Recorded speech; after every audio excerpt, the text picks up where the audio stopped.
to the Ethan Allen Furniture Company.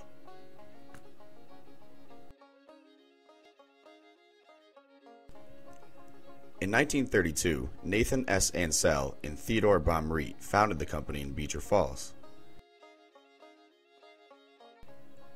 Presently, the company has 310 stores and 21 manufacturing plants across North America. Ethan Allen is currently one of the largest furniture companies in America and generates over $1 billion in sales annually. The Beecher Falls factory specializes in bedroom furniture. Many people from Canaan started working at the factory at a young age and continue to for the remainder of their lives. The factory paid very well and offered many opportunities for its employees, including benefits and the chance to move up within the company. And then when I turned 16, I got a job at Ethan Allen Factory in Beecher Falls, 90 cents an hour. Which was big money, you know, for me anyway. Yeah. You know? What was your job there? They gave me a good job. My first job was out in the yard. They would bring all the lumber out of the dry kiln and put it in the yard, and you had to paint the ends of the boards green. Paint. Yep. And these piles of lumber were probably 10, 15 feet high.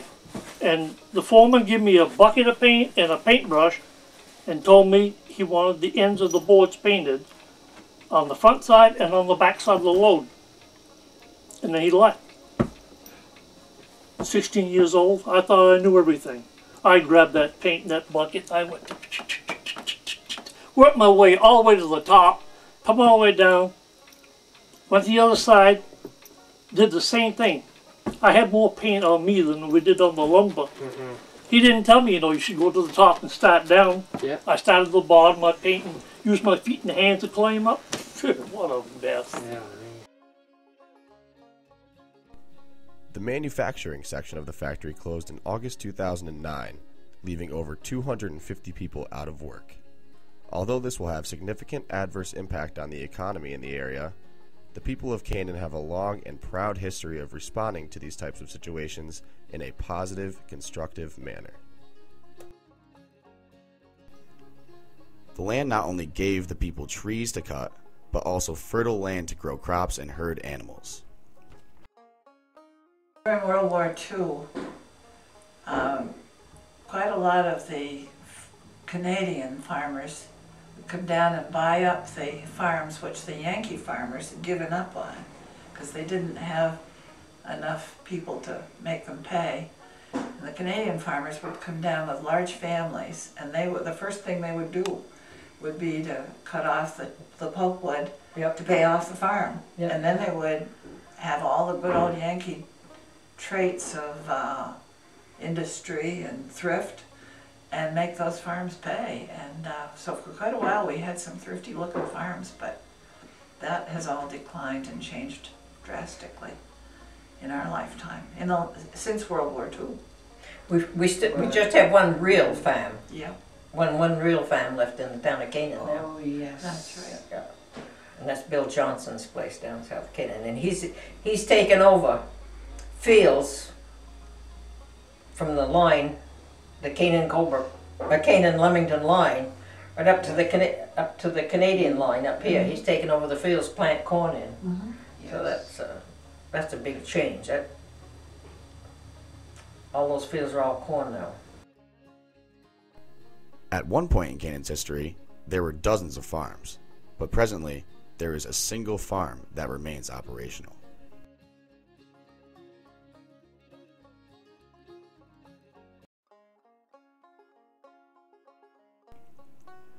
The Johnson Farm is the prize farm in Canaan, generating milk for Cabot of Vermont.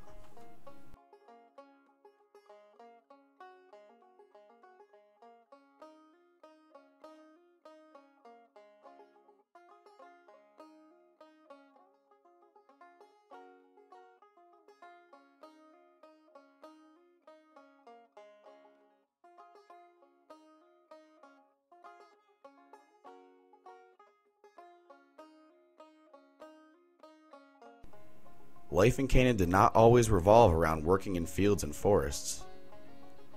The children of the community presently attend Canaan's K-12 high school. The first Canaan school burned in 1880, and in 1946 the present high school was constructed.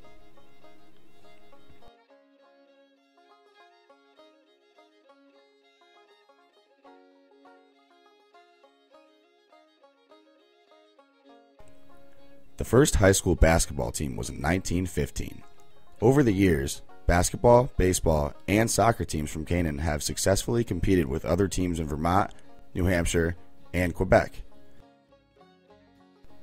School athletics became a huge part of the community, and Canaan went on to win. Many state championships have been won, and town members take great pride in the accomplishments of their student athletes.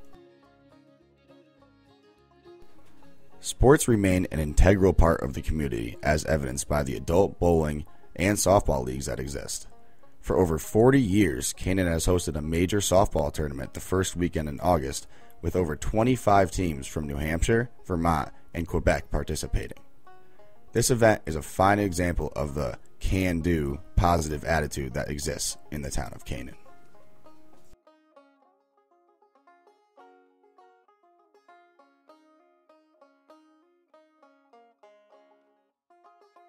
The town of Canaan has undergone a number of changes. Family farms have disappeared, logging jobs have decreased, and tourism is now one of the major engines that drives the local economy.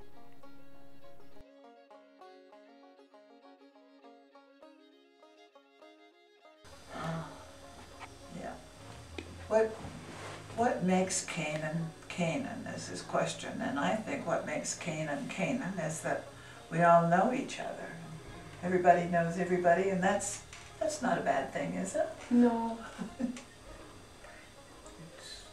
It's not only Canaan, it's the area. It's mostly, we think of Canaan, but I don't think Canaan just is the village, it's the whole area. For me anyway. It takes the Norton and Wallace Pond and of course Beach Falls and Wallace Pond are part of Canaan anyway. But it's the whole area that makes Canaan.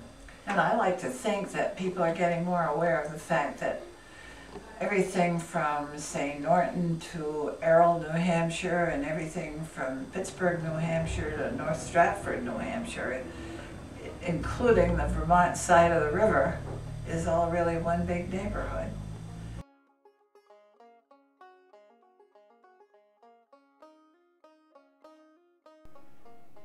Canaan has 225 years of history and is sure to acquire much more in years to come.